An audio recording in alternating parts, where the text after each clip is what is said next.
Hello and welcome to the Buzzerbeater Show, episode 52. Today, this is my, I would say, 100 years, 1 year anniversary with this podcast. So, yeah, 1 year has gone, with this pod. So, yeah. That's a good thing, I guess. And I'm going to talk about the Nets, the Knicks, of course, the NBA in general, the Clippers, and the Knicks again. So,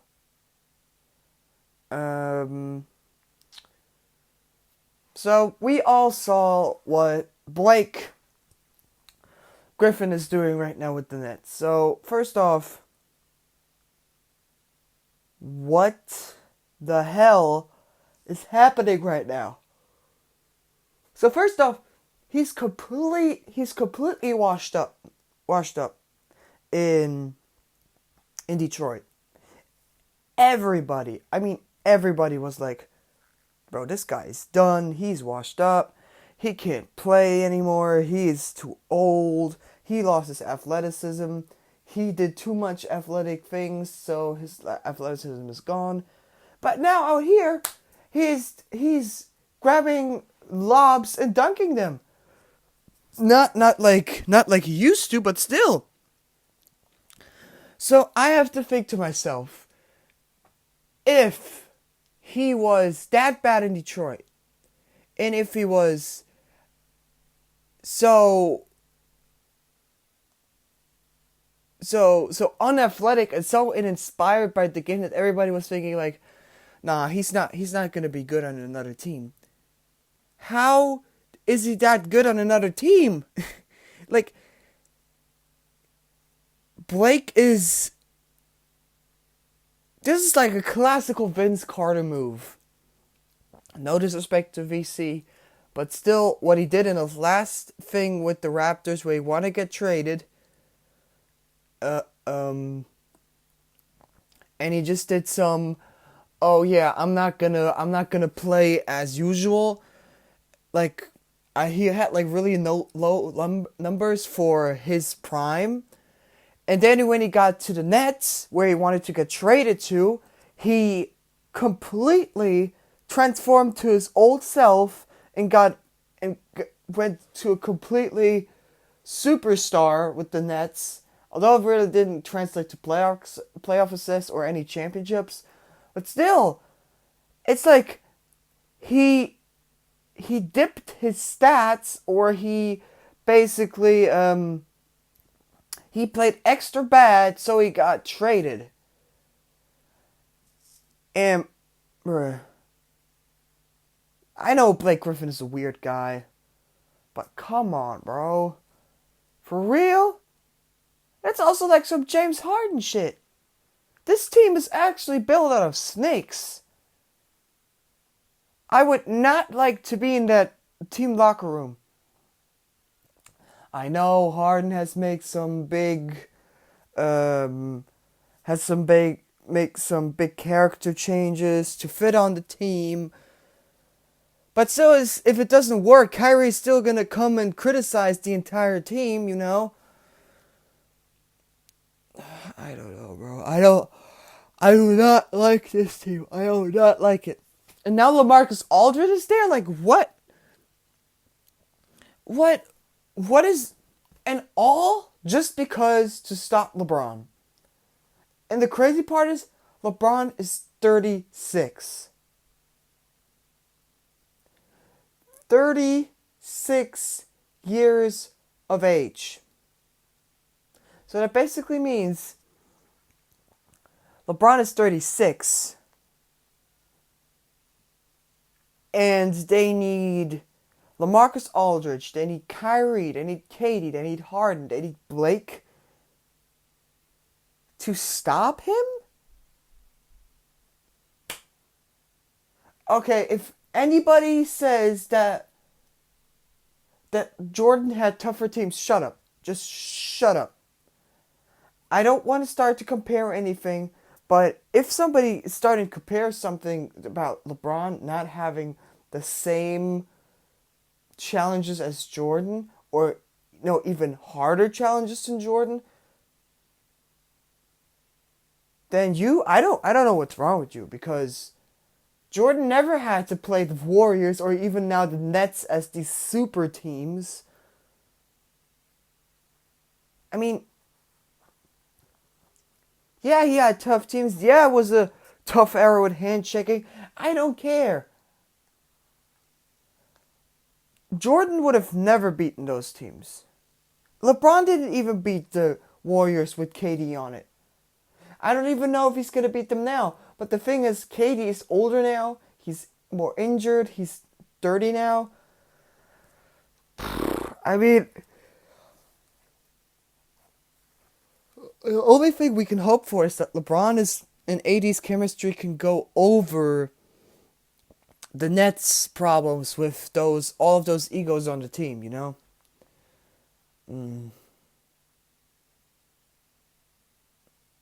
I mean, and now they have Andre Drummond, the Lakers, which, the thing is, he's probably going to be good in the first couple of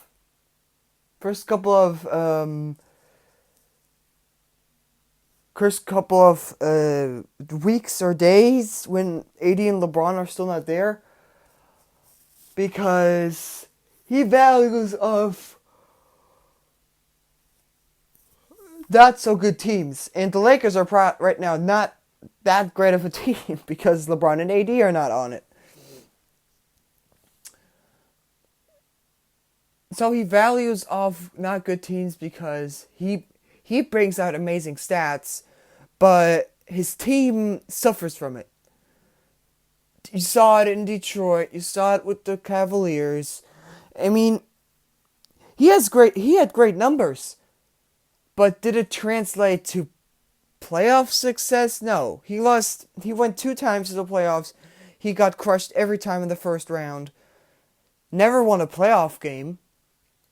And now the Cavaliers are, I don't know, bro. They're like, the Cavaliers they were good. Like, they were beating teams like the Nets, for example, but mostly because of Colin Sexton. And they were actually playing well until JaVale McGee got traded to Denver, right? Yeah, Denver. And basically the whole team got completely turned around. I don't know, is Kevin Love still on the on the Cavs? I don't know. And like, yeah, I mean, yeah, this is I do not like this Nets transition. No. So, the Knicks, we need to talk about this more. Like, the Knicks are going to have a rough schedule at the end of the season. We all know that. Gonna play the Suns, the Lakers. That means they have to win the easy wins, the easy teams. They have to win the easy wins they can get and try to win against the teams like the Suns. And they should not fall into the play-in tournament, because then they have to meet the teams like the Pacers, the Heat, Utah maybe, Boston too, right? Boston. Definitely those teams, and I don't think that they're ready enough to... I mean, those teams are like in playoff mode. And if those teams are in playoff mode, it's a different breed, you know? And I mean, they have worked so hard to get to a guaranteed playoff spot. But the thing is, they played the Wolves. And it was fucking terrible. The worst team in the league. That was the worst loss we had this season. I mean, we need to win those games. We lost by a point. By a point. We need to win. We need to win those easy games. And we can't lose to the Wolves. The Wolves can't defend the three. They have rough 3-point shooting. It's really not good.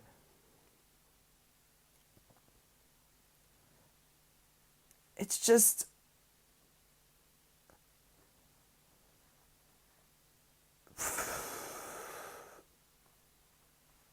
I mean, the only hope I have is that the Heat that are played that... Wait, hold up. Wait, did the Warriors... Did the Heat already play the Warriors? Wait.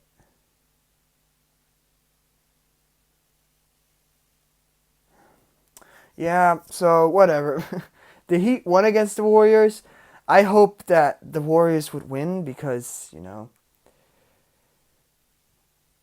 they are actually a pretty good team, a decent team. And, oh my God, tonight we have to win against the Mavs. Please, we need to win. This is so, first off, we have to have the motivation to stop Kristaps. We have to have the motivation to stop Kristaps Porzingis, and we have to have the motivation to roughen him up and completely destroy him. Not personal, just basketball-wise. Low personal, maybe, too. But who cares? We need to stop the Mavs. It's not okay that the Mavs are... No. Luka Doncic has had no training whatsoever. I already talked about this in my last podcast. Because the Mavs are ass right now. I mean, the 7th seed, but still they're ass for what their expectation were. And Kristaps, oh my God, I don't know what happened to that dude. But I just saying, bro, it was a bad decision to go to the Mavs. Yeah. And hopefully we can win that game because we need to win that game. So...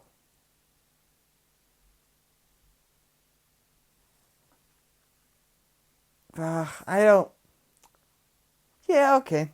The Clippers had 7-game winning streaks and they lost to the Magic. I mean, being on a 7-game winning streak is tough. I'm not going to criticize the Clippers today, okay? And without PG and Luke Kennard getting hot, that's impressive. I mean, Luke Kennard, I'm sorry, I made fun of him because... I still don't believe the Clippers are championship material, but they're still they have a decent team, but also decent role players.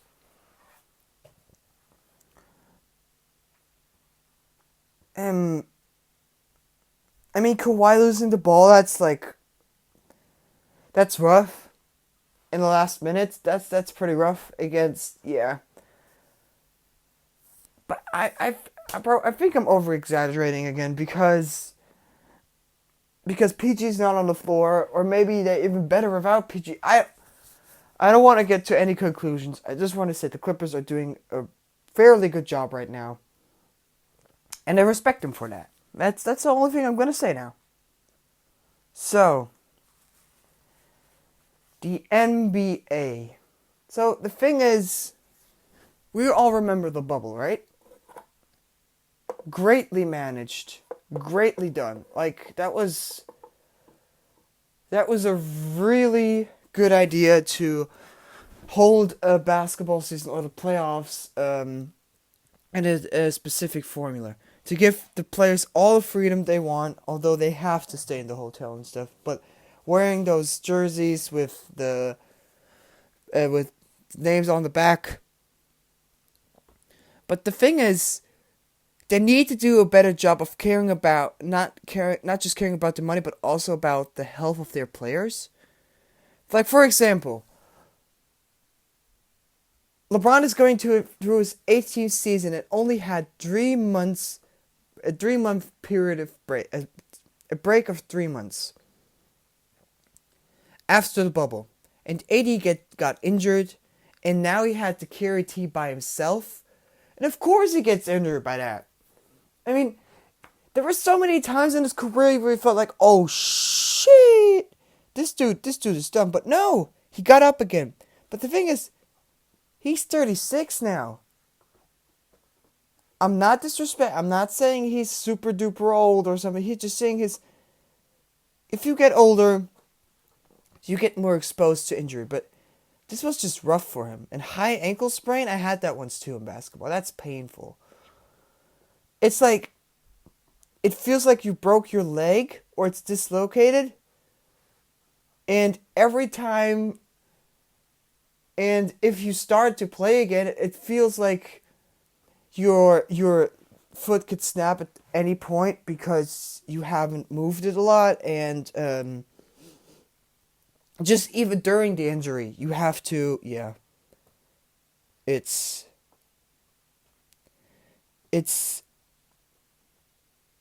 the NBA is just trying to, like, get all the money back that they lost. I get that.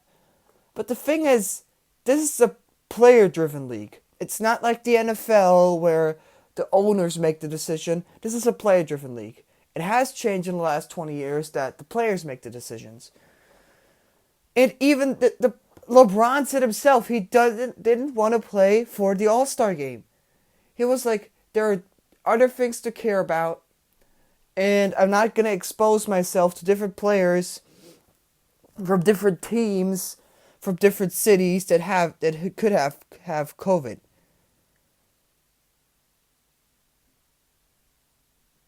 And you're not supposed to treat your players like that in that specific type of league, you know?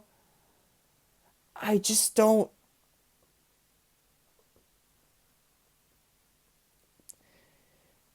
I don't get it. Like, I get that they want to get money, but still, like, the bubble worked so fine, and I was like, yeah, this is what the players have to make the decisions. If they even went on strikes sometimes, but now they can't go on strikes because they would get fined by the league.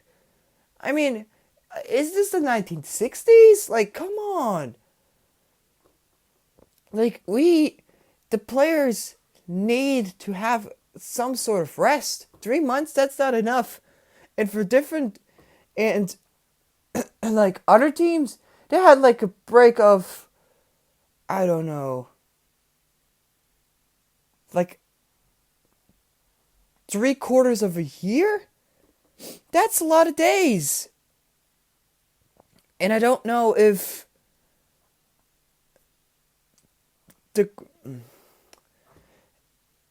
it's not enough time to rest. That's all I'm saying. Like, I'm not criticizing the NBA for they've been doing a great job over the couple last of years, but they need to just concentrate more of the wealth of the players, you know? Yeah. So, if you like this podcast, leave a like. And of course, subscribe to the channel and turn on notifications. This podcast has been fairly long. And until next time, peace!